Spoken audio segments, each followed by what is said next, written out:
Johanna, hey, congratulations on being nominated for Glazier of the Year. Thank you, man. Appreciate it. Thanks for having me. So where are you from? And when you were a child, did you think you'd be a Glazier growing up? I'm from Noonan, about 30 minutes south of Atlanta. And honestly, I had no idea. None at all. I'm actually the first Glazier in my family. But now I got 2 out of 3 of my sons that are helping me, along with a lot of friends and family have gotten in over the years. So How did you get into the glazing industry? 2 of my buddies out of high school, I kind of went straight to a warehouse type work, assembly line, same thing, every day. Get off work, hear my 2 buddies talk about, how much they like their job. And I was like, hey, man, put me on. So started out with Southeastern Window Concept, and it was pretty much windows. And we kind of eased in that same company. We started doing storefronts, curtain wall, and we did everything from, fab to finish. So we'd get it in the shop, we'd build it, we'd take it out there, put it in, caulk it, the whole 9. So we got to learn, the whole process there as far as glazing aspects. And then you've transformed that into your own company, correct? I did. My boss eventually got to the point where he's like, the guys under me was mostly friends, family, like I said before. And he said, hey, man, you just want to sub? I said, sure. So he'd give me a job, and then kind of in between there, we'd have lulls or periods of times, where I couldn't work my men. So I just started reaching out to all glass companies, man. I'll be honest. I just Googled glass companies near me, started Googling and said, hey, man, y'all need help. It's like, you looking for a job? I was like, no, I got a crew. And it went from me and 3 to there's about 30, 32 of us right now.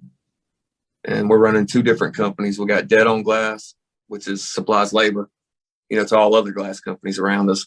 And then I recently bought A1 Glass, which is actually a glass shop. So now we're kind of selling glass and metal as well on that side. That's exciting. Congratulations. Appreciate that.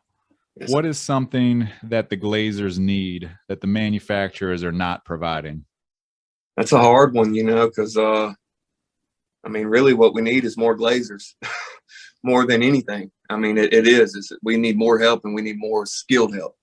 You know what I'm saying? Other than just anybody that come out there, because basic problem a lot of times I get is, they set glass for 5 years and they're a glazer. And then when you get out there, you're expecting somebody that can kind of do it all, right? What are some projects you've worked on? I've worked on a lot of projects.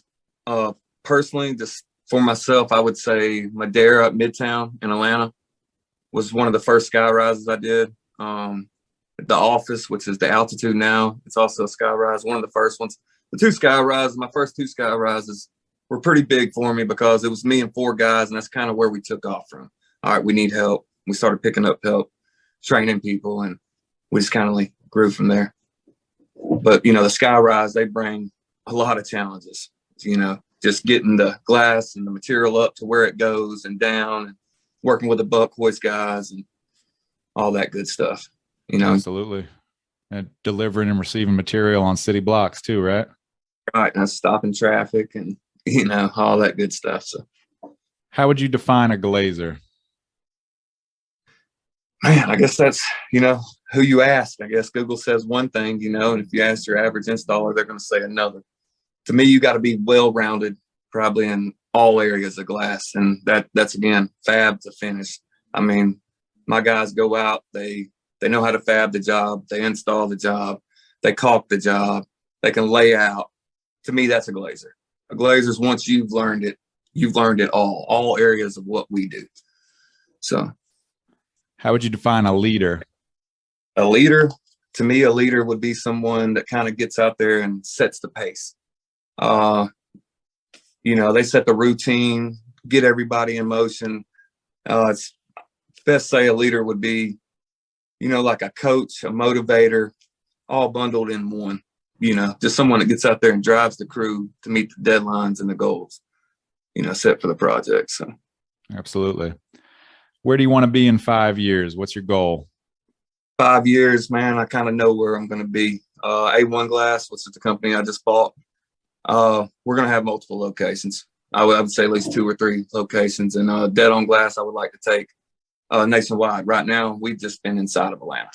Atlanta keeps us very busy, but we've always had offers outside of Atlanta that, one day I'm going to jump on. So that will be in the next 5 years. I would like to step outside and kind of grow the labor in, plus move glass a little bit more than we are now. So what do you need to do? What steps do you need to take to achieve that goal? It's just doing the same thing we've been doing, man. I mean, like I said, we started out with 4. 5 years ago, there was 4 of us. I think if we keep doing the same thing we're doing now, producing good work, good quality, and keeping our customers happy, that, we're not going to have no problem hitting those goals at all. Discipline, persistence, and patience. That's it, man. That's it. That's what it sounds like to me. Sure. And that vibes with your Instagram too. J Hustle Hard 84, right? Yeah, man. And we got all kinds of slogans and sayings and stuff, hustle hard. I got 2 of my boys, like I said, doing it. One of them estimates, does my payroll. He's been in the field, 2 into the office. And then my middle son's just now graduating this year with a welding degree, and he's running my fab shop already at 18 years old. My youngest son's a 9th grader and can cut glass, so it's exciting having them being a part of it, Yeah, I love it, man. I love it. Well, hey, Joe, greatly appreciate your time. Best of luck. Yes, sir. This, Glazier of the Year award, and take care, man. All right. Thank you, sir. All right. You have a good night. Bye.